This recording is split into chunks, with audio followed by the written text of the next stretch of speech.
What it do, guys? Manjoume here, and today we're going to continue the Versus System 2-player card game, the Civil War Arc. In our previous episode, we took a look at the Civil War Battles, which was Volume 4, Issue 4, and now we're going to take a look at Issue 5. On the front of the box, we see a purple background, but in that purple background, we see Captain America's shield. In the foreground, we see Kate Bishop's Hawkeye and Hulkling. On the side, we see just a continuation of the box. And on the side, this second issue in the Civil War story arc bolsters Captain America's resistance forces, including the raw, unbridled power of the Young Avengers. Assemble your team of secret Avengers. Join the battle and feel their powers in your hands. On the back, contains 55 cards and a rule sheet. Let's take a look. Of course, we have our literature, but let's take a look at the cards. First up, we have Cable. 5 health, range, 1/6 stat line, manipulate matter, main blue, choose any character, switch that character's attack and defense this turn. War is my life, level up 4 times. When an enemy character gets stunned on your turn, Cable gains an XP. His level 2 is a 3/11 stat line, very defensive character, and he gains telepathic, main yellow, turn any face down supporting character face up. I could see that being good in that you can attack an opponent's character, they're stunned, and you cannot attack them again, obviously. But you can turn them face up and then be able to swing at them again.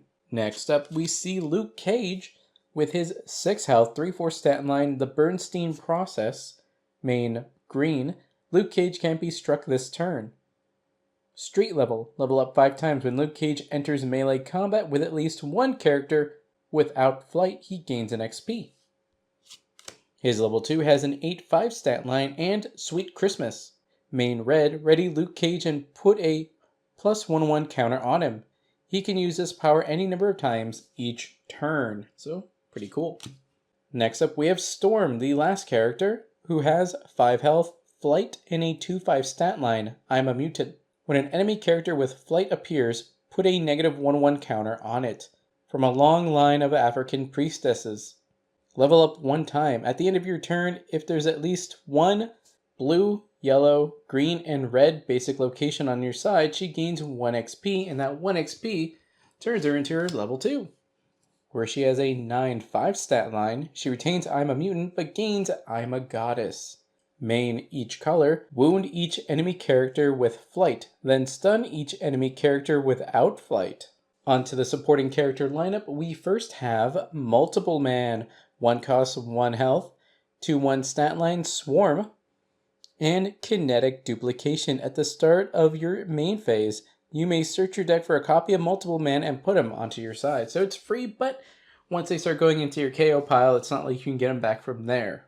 Next, we see Hawkeye, who is Kate Bishop using the Hawkeye Mantle.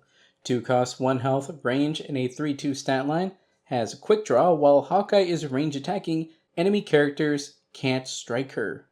Electric Arrow, main blue. This turn, when Hawkeye strikes a defender, put -1/1 counters equal to her attack on other characters in that defender's row, divided as you choose. Pretty neat. Pretty good for like a lower cost character. Speaking of lower cost characters, we have Kingpin. 2 cost, 1 health, 2/3 stat line, and Wealthy. At the start of your build phase, gain a recruit point. Criminal Mastermind, main yellow. Choose an enemy character, remove any number of counters from it. Pretty good, actually. They get a bunch of plus counters, just get rid of them. Nick Fury, Sr. 3 cost, 1 health, range, 4/5 stat line, and Contingency Plan, main red. Choose an enemy character. It loses and can't gain powers until the start of your next turn. That's really cool because that includes level up powers. So it keeps them from being able to continue and grow, which is always a good thing for you. Patriot, 3 cost, 1 health, 5/3 stat line, and bulletproof. Characters with range cannot strike Patriot even in melee combat. Ooh, another mantle. We have Daredevil, who aka is Iron Fist pretending to be Daredevil. With a 4 cost, 1 health, 5/5 stat line, he also has Master Martial Artist, meaning he has +4/4 in melee combat. The student becomes the master while Daredevil is in your front row. Other characters there have Martial Artist, meaning they get +2/2 in melee combat.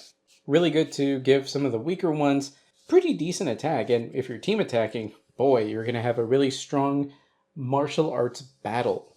Wiccan, 4 cost, 2 health, flight and range, 4/6 lineup, I use my words. When Wiccan appears, you may choose a supporting character on your side and say, I want to be okay, repeatedly, and if you do, remove any number of counters from them. So if your opponent put a bunch of negative counters on them, you can use that, and voila, they're fine. Oh, what do you know, Hulkling? They date, so that makes sense. 5 cost, 3 health, flight, and a 6/6 stat line, half scroll, shapeshifter. When you recruit Hulkling, you may choose an enemy supporting character. If you do, KO it and put Hulkling in its row.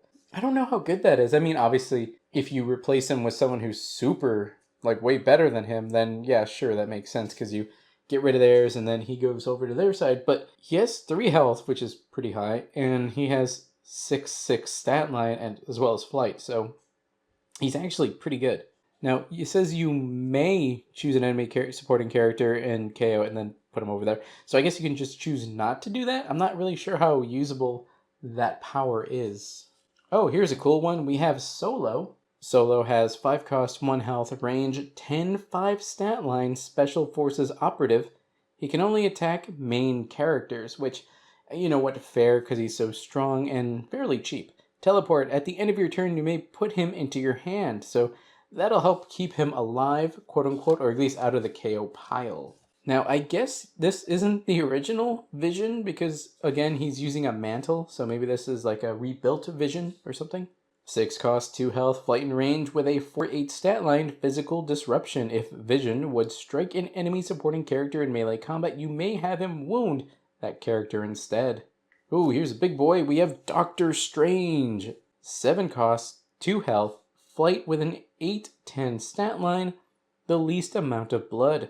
Doctor Strange can't use I must remain above the fray unless there's at least 5 total characters with superpowers in the KO piles. I must remain above the fray during either player's turn. Any combat green, cancel the combat. Doctor Strange can only use his power while in your hand. Reveal him when he does. He can use his power any number of times each turn, so that's pretty cool.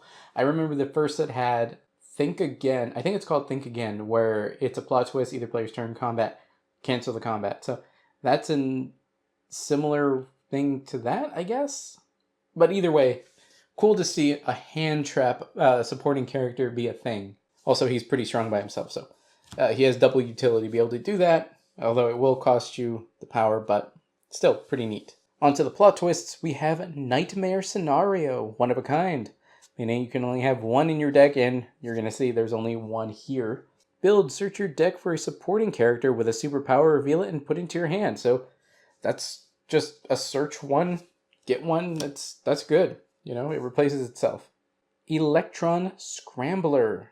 You've got 5 minutes. Equip only to an enemy character, so you're putting it onto one of your opponent's characters, in case you ever went over to the other side. Equipped character loses and can't gain superpowers. That seems really strong. Like, these sort of abilities is really good, especially on an enemy main character, because then they can't level up. And there's, I believe, 4.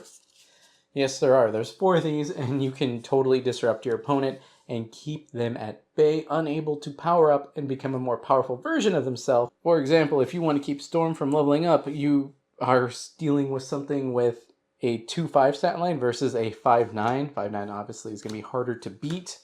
Yeah, level 1s usually aren't too bad, except Cable. He is oddly defensive. Now let's take a look at the pamphlet. The Civil War arc. This story arc features the Civil War in the Marvel Universe between Iron Man's pro-registration forces and Captain America's anti-registration forces. The first giant-size issue, Civil War Battles, kicked off the Civil War, and this is the second issue, focuses on anti-registration heroes. The third and final issue of the arc will delve deeper into Iron Man's pro-registration heroes and villains. So this is a really easy way to get into the game and have a complete arc, which is comprised of this, which you could consider a starting set, because there's a 2-player card game and you have 2 decks with multiple heroes on each one, so you can augment your deck. And this is a way to augment this side, and then the other set will have the ability to augment the other side, so you keep it fairly even. Let's see, aka Yeah, the AKA gives you their alternate names, which they're also considered, as well as the mantles, which allow characters to have different character names, but with different. They're not. It's not. It's like Spider-Man and Spider-Man, but it's Miles Morales. So that'd be asterisk asterisk, the one. And then you have even, I think, the clone one, Ben Riley, who would be asterisk asterisk asterisk, the name asterisk asterisk asterisk. I don't even know who asterisk asterisk Spider-Man asterisk asterisk is. A little confusing, but you can kind of see with Kate Bishop using the Hawkeye name what they're going for in that case. Cable, with his Manipulate Matter superpower, switches the affected character's stats at the moment it is used. Later, gains that character's attack and defense would normally work, they aren't switched. This power lasts for the whole turn, even if the character is turned face down, then face up with something like his own telepathic superpower. Storm, main character. Her I'm a Mutant key power doesn't affect main characters at the start of the game because they don't count as appearing. So her thing, when they appear, they get -1/1, but main characters just exist at the beginning of the game, so obviously they're not going to be affected by that. It doesn't quite show in the video, but in the background you can see the anti-registration logo or the Captain America shield. That's pretty cool, along with Patriot and Iron Fist pretending to be using the mantle of Daredevil, which is also really cool. Next up we have Vision. Vision can reach into a person and disrupt their physical being. This is weird, scary, mean, and powerful. So with his physical disruption power, anytime he would strike a supporting character in melee combat, whether he's attacking or defending, he can directly wound the character instead. The enemy character still strikes normally. He will want to do this when he doesn't have enough attack to stun while attacking, or when he wants to wound them but leave them face up so someone else can finish them off, which is actually pretty good that they put that in there to give you that rationale. When Vision melee team attacks and wants to use physical disruption to wound the enemy character, don't count his attack in the total for the attack. But if the remaining attacking characters have enough attack, the enemy will be wounded from Vision and stunned by the remaining attacker. So that's actually really, really good, I think. Doctor Strange, least amount of blood, checks the number of characters in all KO piles, not just yours. Oh, here's a bit on Hulkling, which I was kind of curious about myself. Triggers when you recruit him, but before he appears. So if you choose to KO an enemy supporting character and have Hulkling appear on that side, he won't appear on your side first. Didn't really go into anything that explained it to me, but I'll find out maybe later if that's any good, or if you guys know the utility of Hulkling, let me know in the comments below. Well guys, that's it for the Versus System 2-player card game, Civil War, Volume 4, Issue 5, Secret Avengers. Which of these cards would you like to see put into the Captain America sided deck? If you want to stay up to date with my videos and live streams on both YouTube and Twitch, check out links in the description below, like, comment, subscribe, and consider joining. And that's all for now guys, Manjoume out.